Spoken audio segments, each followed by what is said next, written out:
আল্লাহ রাব্বুল আলামিন বলেন, হে নবী আপনি টেনশন করবেন না। আলাম তারা কাইফা ফাআলা রাব্বুকা বিআদ, আপনার রব আদ জাতির সাথে কেমন আচরণ করেছে আপনি কি দেখেন না? আপনি কি জানেন না? এই সামুদ জাতির সাথে কেমন আচরণ করেছে, এই ফিরাউনের লগে কেমন আচরণ করেছে আপনি কি জানেন না? ফিরাউন যখন এক দলে যায় এরকম ভাবে খোদাদ্রোহী হইয়া নিজেই খোদা দাবি করে বসলো, আমার ভাইরা এলাকার মধ্যে এমন অবস্থা হয়ে গেল যারা বাধ্য হইয়া তাকে খোদা মানে। কিন্তু দেখবেন যারা তাওহীদ মুদ্দিব জীবনকে বিসর্জন দেয়া হলে শহীদ হয়ে হলেও হকের ঝান্ডা তুলে ধরার জন্য কখনো আমার ভাইরা মিথ্যার সাথে শিরকের সাথে অন্যায়ের সাথে কখনো একমত হবে না। চিল্লা বলেন ঠিক কিনা? আমার ভাইরা তখন দেখা গেল কিছু লোক গোপনে গোপনে তারা মুসা আলাইহিস সালামের উপরে মানে এনেছে। মুসা আলাইহিস সালামের কাহিনী বলা উদ্দেশ্য না দোস্ত, সবই আমরা জানি। আমার ভাইরা ফিরাউনের কোষাধ্যক্ষর নাম ছিল হিজকিল, তাফসীরে কামালের মধ্যে উল্লেখ করা হয়েছে। কোষাধ্যক্ষর নাম ছিল হিজকিল, তার একজন স্ত্রী ছিল, তার নাম ছিল মাশেতা। ওই মহিলাটা ফিরাউনের বাড়িতে কাজ করত, দাসীর কাজ করত। আমার ভাইরা এই মাশেতা ফিরাউনের মেয়ের মাথায় চুরি করতেছিল। কোন বর্ণনায় পাওয়া যায় তিনি কি করতেছিলেন, কাজ করতেছিলেন।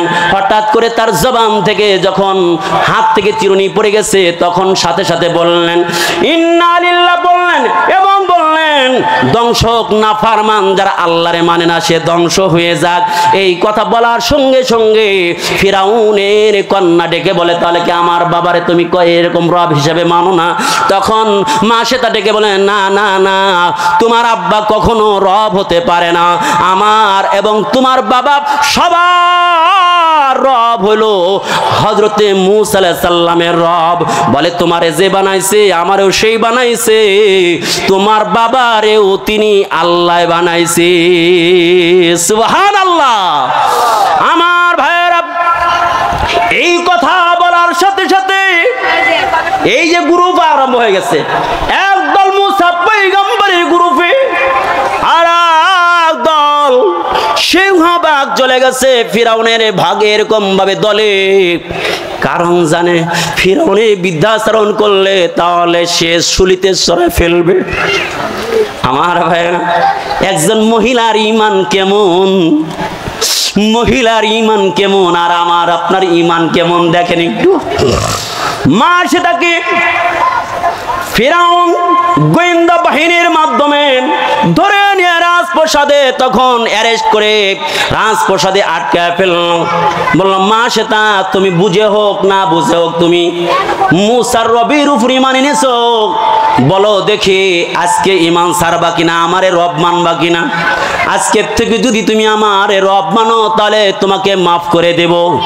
মা সেটা বললেন না না, আপনারে কখনো রব মানতে পারি না, যে রব আমারে বানাইছে ওই রব রে আমি রব হিসেবে মানি।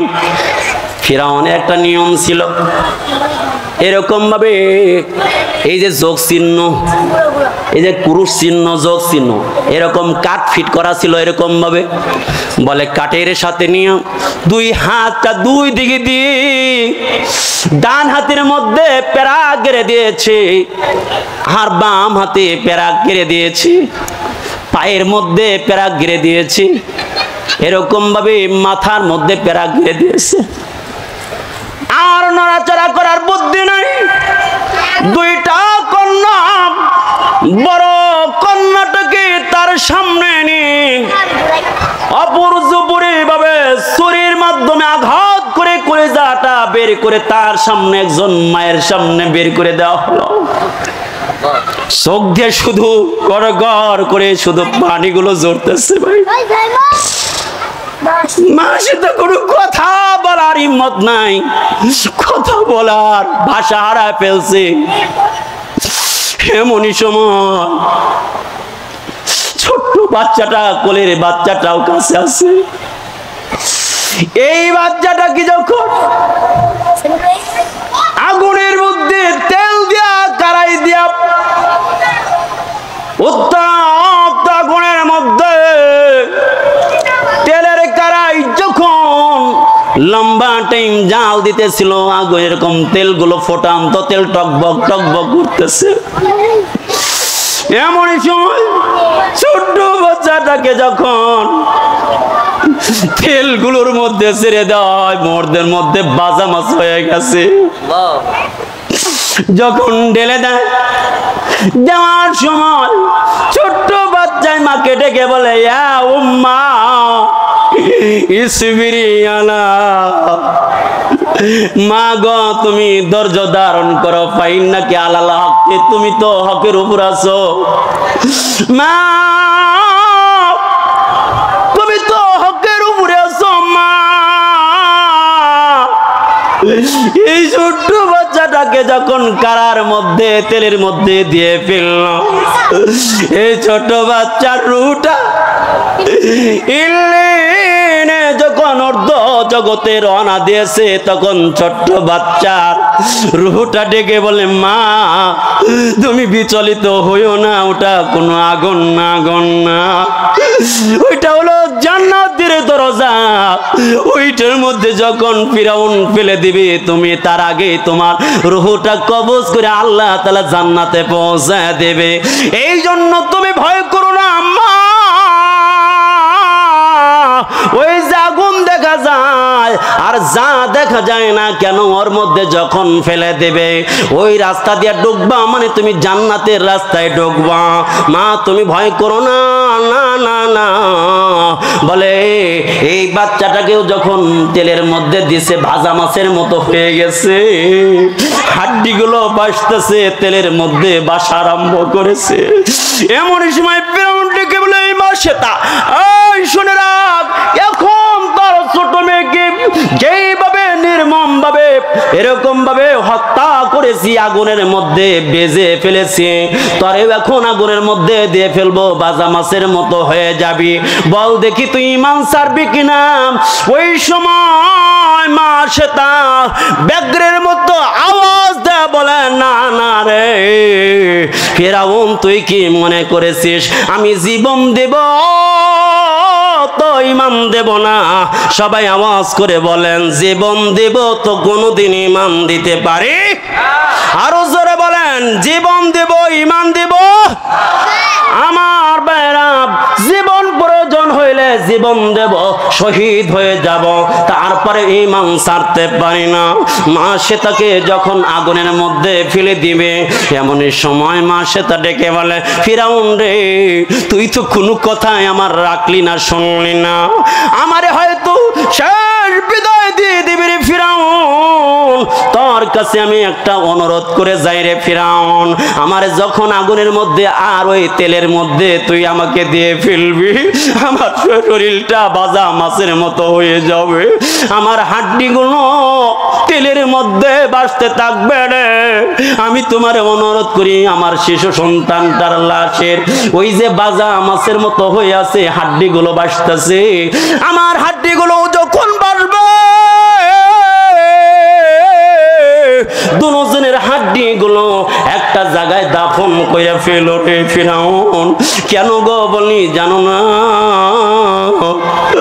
কিয়ামতের ময়দানে যেই দিন উঠতে হবে, মাহশারের ময়দানে যেই দিন আল্লাহ রব্বুল আলামিন সিংহায় ফুঁক দেওয়াবেন মাহশারের ময়দানে জমায়েত হওয়ার জন্য, ওই দিন যেন আমার কলিজার টুকরা সন্তানটারে নিয়ে একসঙ্গে আমি উঠতে পারি, আল্লাহ তাআলার দরবারে বলতে পারি, তোমার ঈমান তোমার দ্বীনের জন্য আমি এরকম ভাবে জীবন দিয়েছি, আমার ছোট্ট বাবুটাকে পর্যন্ত ওরা শহীদ করে দিয়েছে, এরপরে এক চুল পর্যন্ত তারা ঈমান থেকে হটাইতে পারে নাই, আমার বারে শেষ পর্যন্ত মা সেতাকে ওইভাবে শহীদ করে দিল।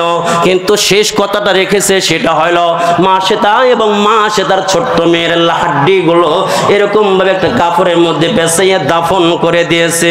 বন্ধুরে, মা সেতার স্বামীর নাম ছিল হিজকিল। নাম কি ছিল? জোরে বলেন, আপনার কষ্ট হইতেছে?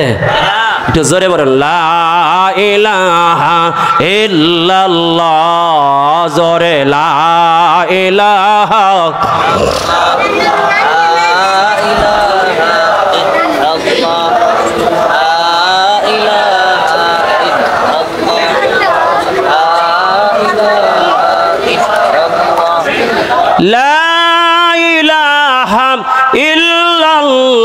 ইল্লাল্লাহু মুহাম্মাদুর রাসূলুল্লাহ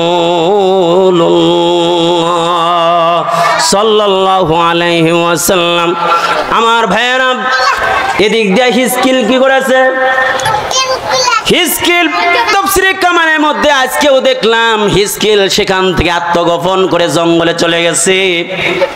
এমনই সময় দুইজন লোক ফিরাউন জঙ্গলের মধ্যে পাঠায় দিল তদন্ত করার জন্য, হিজকিল কোথায় আছে ধরে নিয়ে আসবা, জানবা কোথায় আছে। এই দুইজন গোয়েন্দা বাহিনীর দুইজন প্রধান, একজন আগেই মুসলমান হয়েছিল আর একজন মুসলমান হয় নাই। এমন দুইজন ব্যক্তি যখন হিজকিলকে দেখার জন্য, তদন্ত নেওয়ার জন্য, খবর নেওয়ার জন্য, রিপোর্ট করার জন্য গেল, জঙ্গলে গিয়া দেখে হিজকিল গভীর জঙ্গলে গিয়া সে নামাজ আদায় করে। আর এমন যে সামনে সে নামাজ আদায় করে, পিছনে বিভিন্ন হিংস্র প্রাণীগুলো তার লগে লগে নামাজ আদায় করে। সুবহানাল্লাহ। আমার ভাই, হিজকিল নামাজ আদায় করে আল্লাহর দরবারে দুই হাত তুলে দোয়া করলেন, আল্লাহ এই যে দুইজন রিপোর্ট দেওয়ার জন্য চলে আসছে, ও মালিক, যে লোক ফিরাউনের দরবারে গিয়ে রিপোর্ট দিবে তারে অসম্মানী কইরো, আর যে গোপন রাখবে তাকে তুমি সম্মানিত কইরো। এই দুইজন গিয়া ফিরাউনের দরবারে গিয়া একজন গিয়া বলল, জনাব জাপনা, আমি দেখে এসেছি জঙ্গলের মধ্যে ফিরাউন সে নামাজ আদায় করে। তার সাথে আর একজন যে গোপন রেখেছে তাকে জিজ্ঞাসা করলো, তিনি তো গোপনে গোপনে মুসলমান হয়েছিলেন, তাকে যখন জিজ্ঞাসা করলো বলেন, না স্যার এরকম কিছু না। এই কথা বলার সাথে সাথে ফিরাউন বলে, তুই কেন মিথ্যা বললি? একজন বলে দেখে নাই, আর তুই বলো দেখছি, তাহলে বোঝা গেল তুই মিথ্যা বলছিস। বলে যে সত্য বলেছে বলে তাকে দ্বিখণ্ডিত করে দেওয়া হয়েছে, হত্যা করে দেওয়া হয়েছে। বলেন সুবহানাল্লাহ। আর যে ব্যক্তি গোপন রেখেছে, হকের পক্ষে একটু কাজ করেছে, আমার ভাইরা, তাকে ফিরাউন কি করেছে? ফিরাউনের মাধ্যমে আল্লাহ ব্যবস্থা করেছে, ফিরাউন কিছু উপঢৌকন দিয়া তাকে বিদায় করে দিয়েছে। তাহলে বলতেছিলাম, যারা হক এবং বাতিল এটা চিরন্তন সত্য, সব জামানায় এক দল থাকবে হকের পক্ষে, আর এক দল থাকবে হকের বিপক্ষে, বাতিল হিসাবে। সুতরাং এই দলের দ্বন্দ্ব কিয়ামত পর্যন্ত চলতে থাকবে। এক কথায়, একটা হলো কালেমার দল আর একটা হলো কালেমার বিরোধী দল। চিল্লা বলেন ঠিক কিনা? আমার ভাইয়েরা, আজকে গোটা বাংলাদেশে এমন ষড়যন্ত্র চলছে, আমার ভাইয়েরা, আজকে যেখানে ইসলাম বিদ্বেষী যারা যেখানে সেখানে যা মনে চায় তাই করা শুরু করেছে। আমার ভাইয়েরা,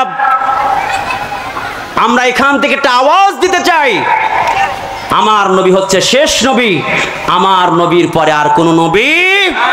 সুতরাং এই সোহরাবাড়ি থেকে একটা আওয়াজ দিতে চাই, আগামী দিনে যদি ক্ষমতায় কেউ যেতে চাও, অবশ্যই ইশতেহারের মধ্যে, নির্বাচনের ইশতেহারের মধ্যেই কথা আনতে হবে। ক্ষমতায় গেলে সর্বপ্রথম কাদিয়ানীকে বাংলার জমিনে কাফের ঘোষণা করতে হবে। চিল্লা বলেন ঠিক কিনা? যারা এই দেশের নির্বাচনীয় এজেন্ডার মধ্যে কাদিয়ানীদেরকে অমুসলিম ঘোষণা করার এজেন্ডা রাখবে না, আমরা তাদের সঙ্গে হব না। চিল্লা বলেন ঠিক কিনা? সুতরাং যারা এই দেশে ইসলাম কায়েম করতে চায়, এই দেশে ইসলামের অপশক্তি যারা আছে তাদেরকে যারা বন্ধ করতে চায়, তাদের সঙ্গে আমরা হব। চিল্লা বলেন ঠিক কিনা? আমার ভাইরা, বলতেছিলাম, একটা হলো কালেমার পক্ষের শক্তি, আর একটা হলো কালেমার বিরোধী শক্তি। মাশাআল্লাহ। এখন দেখেন, ঠিক ফিরাউনের ঘরে এসে গেছে। কালেমা কি ঠেকানো যায়? কালেমা তো ঠেকানো যায় না। কালেমা চলে গেছে, কিভাবে চলে গেছে তারাও জানে না। যাইতে যাইতে সব বিশ্ববিদ্যালয়গুলো দখল করে ফেলেছে। কথা কয় না, বুঝতে হবে। বন্ধ করতে করতে এমন অবস্থা হয়ে গেছে, বন্ধের মধ্যে অন্ধকারের মধ্যে যে কিভাবে ইসলাম ঢুকে গেছে নিজেরাও জানে না। এখন যেখানে যায় সেই বিশ্ববিদ্যালয়ে খেলে ইসলামের পতাকা উঠতে থাকে। চিল্লা বলেন ঠিক কিনা?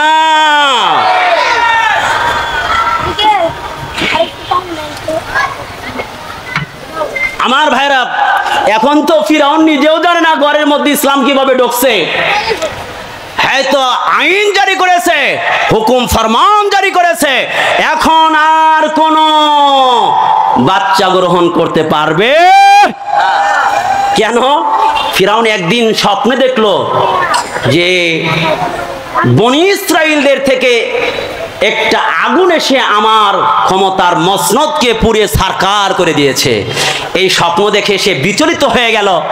তখন সে তার যারা কাহেন ছিল, তারকা দেখে, নুজুম যারা ছিল, তারকা দেখে যারা ভবিষ্যৎবাণী করত, এদেরকে ডাকলো।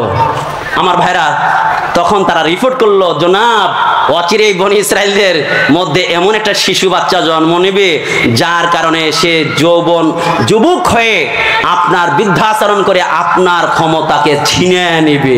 তখন তো আর মাথায় আর ঘুম নাই, হয়ে গেছে পাগলের মতো। তাহলে এই হামান জারি করে দে ফরমান, এই দেশে যত বর্তমান শিশু বাচ্চা আছে, ছেলে বাচ্চা, সব হত্যা করে ফেল।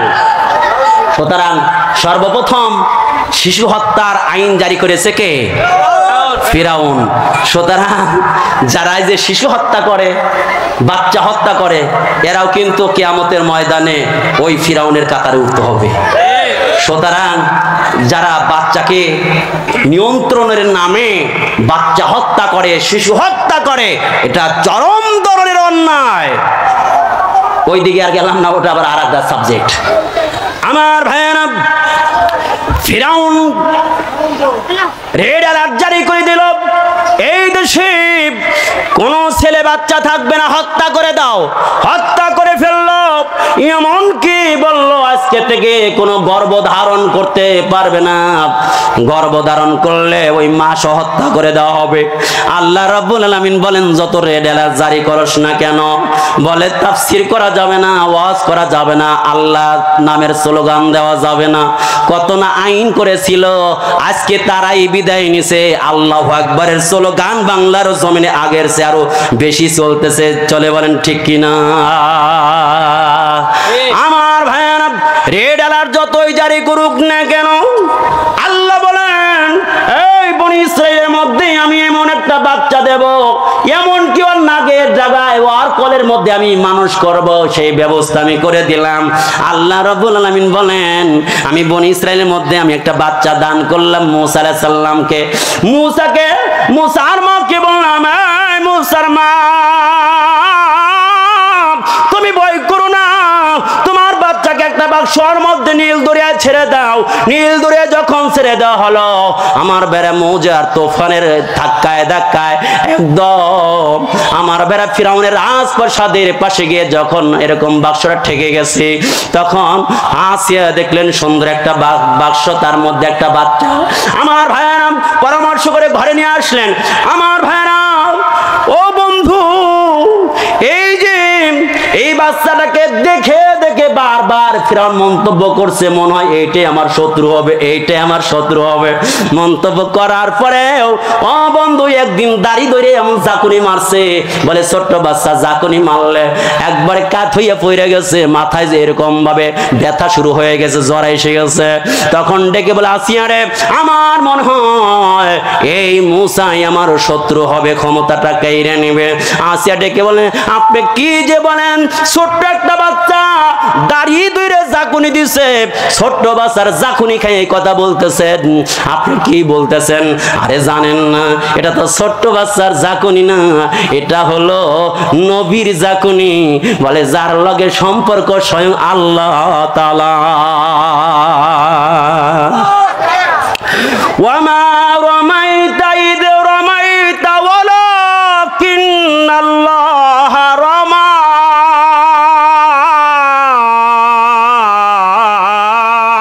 আল্লাহ বলেন, যখন বাতিলের বিরুদ্ধে যখন মাটিটা নিক্ষেপ, এটা যুক্তিতে যখন না পারে তখন যায় অ্যাকশনে।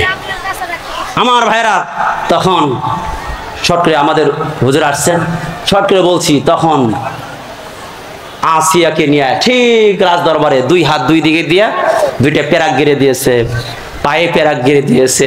তখন বুঝতে পারছেন আমার শহীদ হতে হবে, এখানে জিন্দগি শেষ হয়ে যাবে। তখন আল্লাহর কাছে মৃত্যুর আগে একটু দোয়া করলেন, রব্বি বিনিলি